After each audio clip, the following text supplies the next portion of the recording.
జై శ్రీరామ్. అందరికీ నమస్కారం. వెల్కమ్ టు న్యూస్ అఖండ. నేను మీ కస్తూరి శ్రీధర్. మిత్రులారా, పాకిస్తాన్లోని లాహోర్ యూనివర్సిటీలో ఒక అద్భుతమే జరిగింది. మీరు అనుకోవచ్చు, ఓరే నాయన ఆ పాకిస్తానే ఒక దరిద్ర గుట్టు దేశము, ఇంకా ఆడ అద్భుతాలు జరిగింది అని చెప్పేసి మీరు అనుకోవచ్చు. కానీ ఈ న్యూస్ చూడండి ఒకసారి, మీకే అర్థమవుతుంది. నెక్స్ట్ లెవెల్లో ఉంటుంది. ఓకేనా?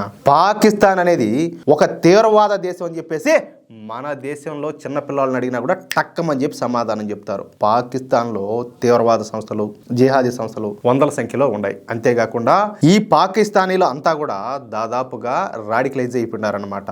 అయితే పాకిస్తాన్లో ఉన్న వాళ్ళంతా కూడా జిహాదీలు కాదు. వాళ్ళలో చెప్పాలంటే ఒక 90% మందో 95% మందో ఈ జిహాదీలు, తీవ్రవాదులు, రాడికల్స్ వీళ్ళంతా ఉంటే మిగిలిన ఒక 5% 10% మందో ఈ పాకిస్తాన్ వాళ్ళు కొంత ఆలోచన జ్ఞానం ఉండి వివేకంతో ఆలోచన చేస్తారు, విజ్ఞానవంతులై ఉండారన్నమాట. అయితే ఈ 10% జ్ఞానవంతులను పాకిస్తాన్లో పైకి అయితే రానిరు. అర్థమవుతుందా? ఎందుకంటే వాళ్లకు మంచి చెడు విచక్షణ జ్ఞానం అనేది ఉంటుంది. పైగా ఈ మత పిచ్చి అనేది పెద్దగా ఉండదు. వాళ్ళంతా కూడా విశాల హృదయంతో, అంటే ఓపెన్ మైండ్తో ఆలోచన చేస్తూ ఉంటారనమాట. పైగా వాళ్లకు పెద్దగా మన భారతదేశం మీద వ్యతిరేకత కూడా ఉండదు. ఏదున్నా కూడా ఓపెన్గా ఆలోచన చేస్తూ ఉంటారు. సరే, వాళ్ళకి వాస్తవాలు ఏంటి అనేది వాళ్ళకి బాగా తెలుసు. అందుకే పాకిస్తాన్లో జిహాదీలు ఈ 10% మంది జ్ఞానవంతులను ఎట్టి పరిస్థితుల్లో పైకైతే ఎదగనేరు. ఇక మన దేశ సంస్కృతి, సాంప్రదాయాలు, ఆచార వ్యవహారాలు, కట్టుబొట్టు విషయానికి వద్దాం.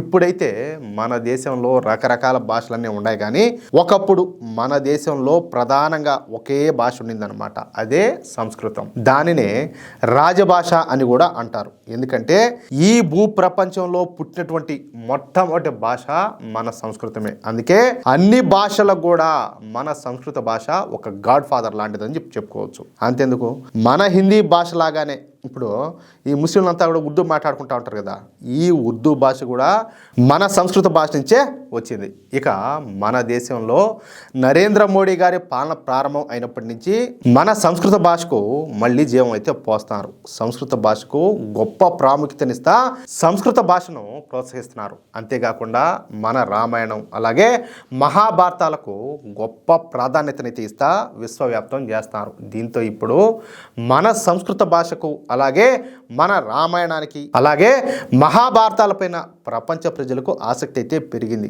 దీనికి తోడు ఉద్దండులైనటువంటి సంస్కృత పండితులకు పశ్చిమ దేశాల్లో కూడా నీరాజనాలు పలుకుతుండడంతో ఇప్పుడు పాకిస్తాన్లోని ఆ 10% మంది ప్రజలకు మన సంస్కృత భాష మీద అలాగే మన రామాయణం మీద అలాగే మన మహాభారతాల మీద మక్కువ పెరిగిందనమాట. అంటే ఇంట్రెస్ట్ పెరిగింది. ఈ క్రమంలోనే పాకిస్తాన్లో ఒక చారిత్రాత్మకమైనటువంటి ఒక పరిణామం అయితే చోటు చేసుకునింది. దేశ విభజన తర్వాత తొలిసారిగా అక్కడి ఓ ప్రముఖ యూనివర్సిటీలో సంస్కృతం, మహాభారతం, భగవద్గీత పాఠాలు అయితే వినిపించాయి. ఎక్కడ? పాకిస్తాన్లో. అర్థమైందా? చెప్పాలంటే ఇది మామూలు న్యూస్ అయితే కాదు.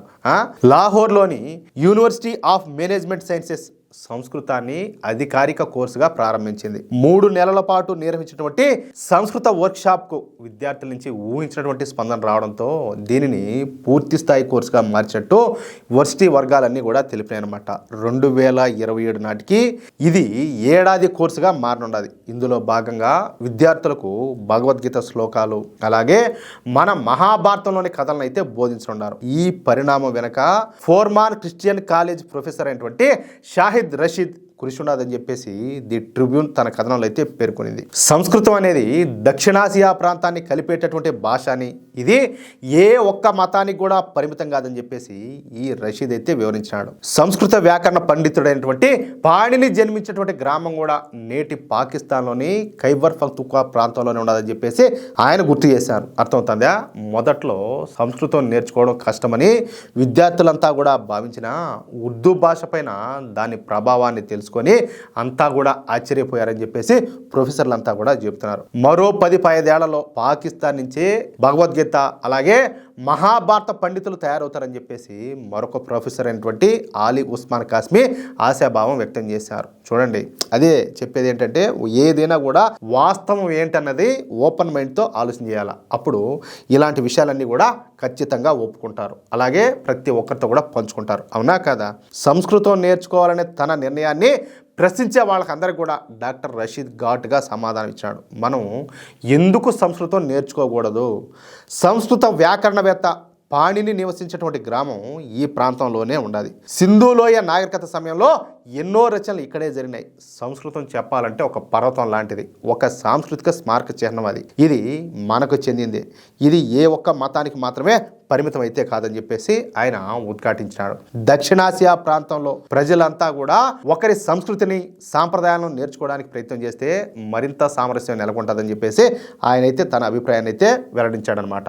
ప్రస్తుతం కొనసాగుతున్నటువంటి ఈ సంస్కృత కోర్సులో భాగంగా విద్యార్థులకు ప్రసిద్ధ మహాభారతం టీవీ సిరీస్లోనే హై కథా సంగ్రామ్కి అనేటటువంటి థీమ్ ఉర్దూ అనువాదాన్ని కూడా చేస్తా ఉన్నట్టు చెప్పినారు. భవిష్యత్తులో మహాభారతం, భగవద్గీత వంటి హిందూ పురాణాలపైన మరిన్ని కోర్సులను విస్తరించాలని చెప్పేసి యూనివర్సిటీ ఆఫ్ మేనేజ్మెంట్ సైన్సెస్ లక్ష్యంగా పెట్టుకునిందంట. అంటే పాకిస్తాన్లో ఉన్నటువంటి మేధావులు, అలాగే విద్యావంతులు, ప్రొఫెసర్లు మన సంస్కృతం, రామాయణం, మహాభారతాలపైన ఆసక్తిని చూపిస్తా వాటిల్ని నేర్చుకుంటుంటే ఇక్కడ ఏదే మన భారతదేశంలో ఉండే మన సన్నాసి ముండా కొడుకులు మాత్రం వాటిల్ని నిర్లక్ష్యం చేస్తా ఫోజులు కొడతారు. ఏం చెప్పాలా, కనీసం చాలా మందికి మహాభారతం అంటే ఏంటో తెలియదు. ఇక్కడ ఇంకొక విషయం ఏంటంటే కనీసం భగవద్గీత సారాంశం అంటే ఏంటో కూడా తెలియదు. ఇంకేం మాట్లాడాలా?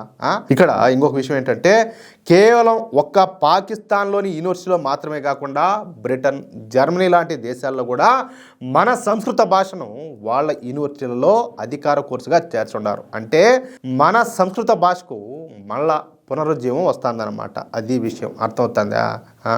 ఎంత గొప్ప వార్తయా, ఎంత గొప్ప వార్త. పాకిస్తాన్లో ఏంది సంస్కృతం మీద క్లాసులు నిర్వహించేది ఏంది, దాన్ని విద్యార్థులు ఇంట్రెస్ట్గా నేర్చుకోవడం ఏంది ఇదంతా కూడా ఎంత గొప్ప న్యూస్ అంటారా మిత్రులారా. ఈ న్యూస్ కనుక మీకు నచ్చినట్లయితే ఖచ్చితంగా ఈ న్యూస్ నలుగురికి షేర్ చేయండి.